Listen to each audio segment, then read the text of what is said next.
সালামু আলাইকুম। অনুরণন কাব্যের অনুরণন কবিতার পরের ৬ লাইন থেকে ব্যাখ্যা করব আজকে। পরের ৬ লাইনে বলছে, অনুসন্ধান অথবা ভ্রমণ, উপলব্ধি জাগায় অনুরণন, দর্শনের যত অসীমের সীমা, কালে কালে তত আবিষ্কার নামা, নিরন্তন হচ্ছে হবে আলোকিত, যতদিন প্রাণ স্পন্দন অব্যাহত।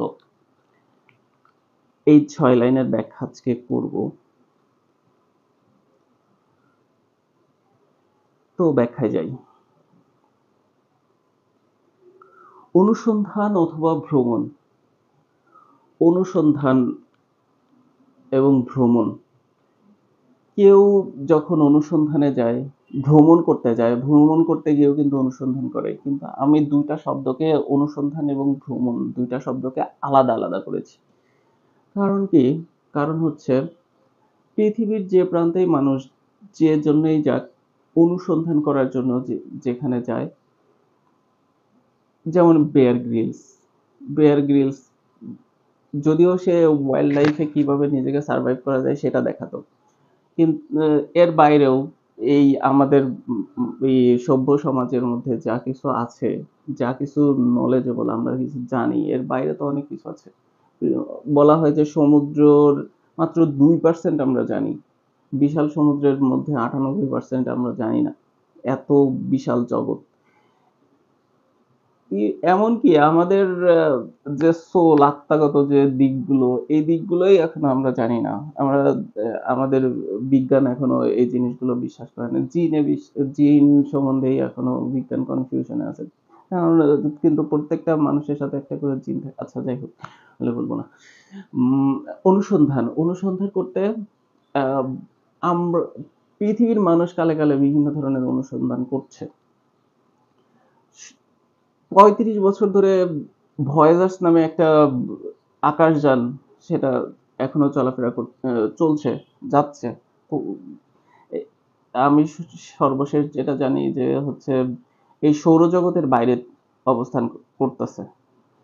এর বাইরে হচ্ছে চ্যালেঞ্জার্স নামে একটা সৌরযান, যেটা হচ্ছে সূর্যের উদ্দেশ্যে যাচ্ছে। এই যে যে মানে হচ্ছে অনুসন্ধানী মন, এই অনুসন্ধান করার জন্য পৃথিবী থেকে, গ্রহ থেকে, কত মানে কত ঊর্ধ্বে অনুসন্ধানের কাজের জন্য পৃথিবী থেকে এই যানগুলো পাঠানো হয়েছে, এবং পৃথিবীর মধ্যে অনেক কিছু অনুসন্ধান করার জন্য অনেকেই করে। কিন্তু আবার ভ্রমণ, এখন ভ্রমণ করলে কি অনুসন্ধান করা হয় না? আমি ভ্রমণ বলতে ওই ভ্রমণকে বোঝাইনি যে ভ্রমণের কারণে হচ্ছে আমরা অন্য এক জায়গায় যাই, অন্য এক জায়গায় ভিজিট করে থাকি, এই ভ্রমণ না। এই ভ্রমণটা হচ্ছে মনোজগতে ভ্রমণ। অর্থাৎ কোনো একটা বিষয় নিয়ে চিন্তা করতে করতে এইখান থেকে এটা, ওইখান থেকে এটা, যে মনে মনে যে ভ্রমণটা, লেখক বা যারা হচ্ছে আহ, কি বলে, সায়েন্টিস্ট, এই টাইপের যারা আছে, তারা কিন্তু বাইরের জিনিসগুলো নিয়ে, নিজের মনের মধ্যে নিয়ে একা একা চিন্তা করে, এবং কোনটা থেকে কোনটা তার উদ্দেশ্যগুলোকে সন্নিবেশ করে মানব কল্যাণের জন্য কোনো কিছু দেওয়া যায়।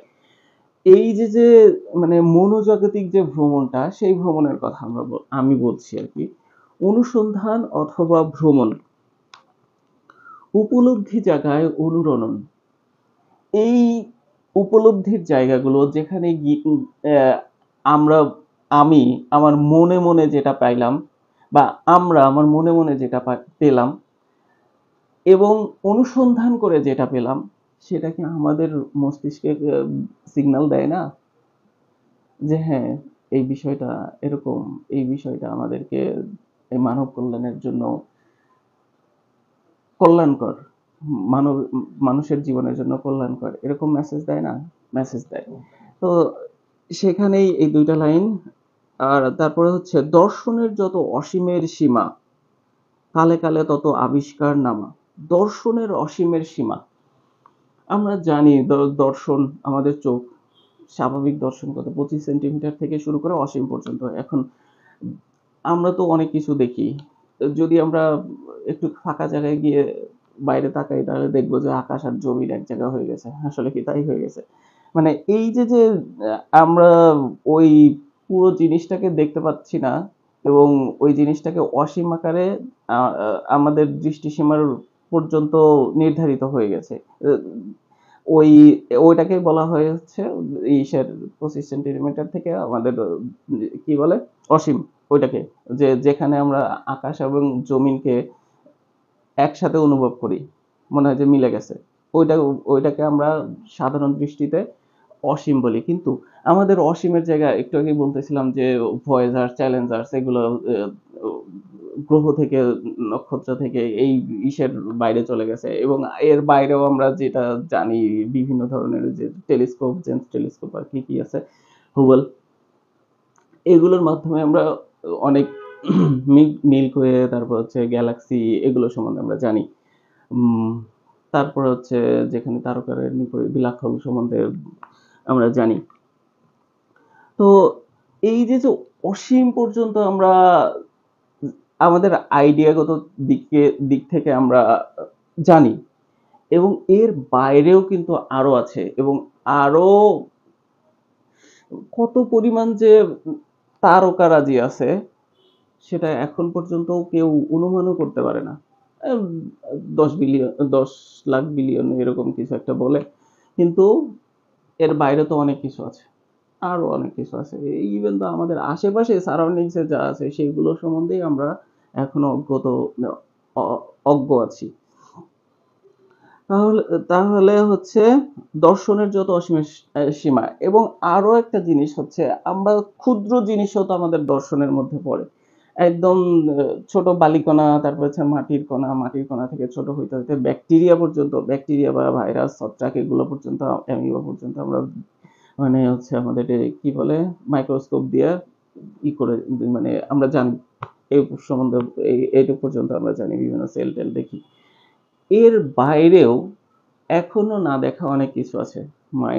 এই ছোট পরিমাণ যে জিনিসগুলো আছে এবং ছোট পার্টিকেল থেকে বড় পার্টিকেল পর্যন্ত।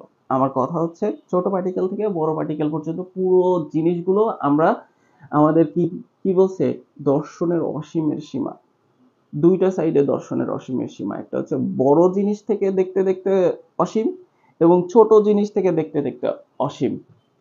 এবং এই জিনিসগুলো কালে কালে তত আবিষ্কার না হয়। এই বিষয়গুলো যখন হচ্ছে বিভিন্ন জায়গা থেকে দেখলাম, দেখে সেগুলো রাখলাম, রেখে মানব কল্যাণের জন্য একটা ডিভাইস তৈরি করার বা অন্য যেকোনো জিনিসের জন্য আমরা সেখান থেকে প্রয়োজন অনুসারে নিয়ে এসে জিনিসটাকে একটা জিনিসকে দাঁড় করাই। যেমন এই যে মোবাইলটাই আচ্ছা অনেক বেশি যত কিছু এই যে মোবাইলের যে অ্যাক্টিভিটিটা, রেডিও অ্যাক্টিভিটি যেগুলো, এগুলো যদি আমি বলতে যাই অনেক বড় ভিডিও হয়ে যাবে। তো আপনারা একটু অনুসন্ধান করে নিবেন। আমি এগুলো নিয়ে মানে এই প্রান্ত সীমাটাকেই আরকি আমার জিনিসের মধ্যে উপলব্ধির মধ্যে নিয়ে আসার চেষ্টা করেছি অনুরণনের মধ্যে। এবং অনুরণনের বিষয়গুলোও হচ্ছে অনেক বিস্তৃত। আর কালে কালে তত আবিষ্কার নেওয়া। এই যে আবিষ্কারগুলো হয়েছে মোবাইল, টেলিফোন, তারপর হচ্ছে কম্পিউটারের আবিষ্কার তো বিশাল। সেই অ্যাবাকাস থেকে শুরু করে মার্ক 1, মার্ক 2, ENIAC, তারপর হচ্ছে এই যে ইলেকট্রিক কম্পিউটার যেগুলো এখন আমরা ব্যবহার করি। এই যে রেভলিউশনারি চেঞ্জ এবং সেটার সাথে আবার হচ্ছে ইন্টারনেট কানেকশন। এই যে কত প্রসেস, এই প্রসেস আমাদের মানব জীবনের জন্য কি অনেক বেশি প্রাণবন্ত করে দিয়েছে। এই জিনিসগুলো হয়েছে কি আমাদের সেই অনুসন্ধানগত দিক থেকে একদিকে অনুসন্ধান করা হয়েছে হচ্ছে পৃথিবীর কোন জায়গায় কোন উপাদানটা নিয়ে আসলে আমি কম্পিউটারকে দাঁড় করাতে পারবো। আবার সেই কম্পিউটারকে রিকগনাইজ করার জন্য আমাদের মেন্টালি মনোজগতে হচ্ছে তাকে ম্যানুফ্যাকচার করা হয়েছে যে এইভাবে দাঁড় করালে হচ্ছে এই জিনিসটা আসবে। এরকম আরো নট অনলি কম্পিউটার, এর বাইরেও আরো কিছু আছে যে আরো অনেক কিছু আছে যেগুলো নিয়ে খুব মানে এখন পর্যন্ত আমরা পেয়েছি এবং পরবর্তীতে আরো বলা হচ্ছে নিরন্তর হবে আলোকিত যতদিন প্রাণ স্পন্দন অব্যাহত। নিরন্তর এই জিনিসগুলো হচ্ছে নিরন্তর। প্রতিনিয়তই আমরা এটা অনুসন্ধান করছি। মানুষজন অনুসন্ধান করছে। অনেক বিজ্ঞানী, অনেক লেখক, অনেক গবেষক তারা অনুসন্ধান করে সেগুলো নিয়ে আসছে। এবং এই জিনিসগুলো চলবে কতদিন পর্যন্ত চলবে? যতদিন এই মানুষের প্রাণের স্পন্দনগুলো অব্যাহত আছে ততদিন পর্যন্ত চলবে। আম অনেক বড় হচ্ছে। আর আচ্ছা এই পর্যন্তই। নেক্সট এ আরো আছে। আজকে ৬ লাইন হয়েছে। কেমন হয়েছে? আর কমেন্টে জানতে চাই, শেয়ার চাই। আমাকে কেউ শেয়ার করে না। ওকে, আল্লাহ হাফেজ। আসসালামু আলাইকুম।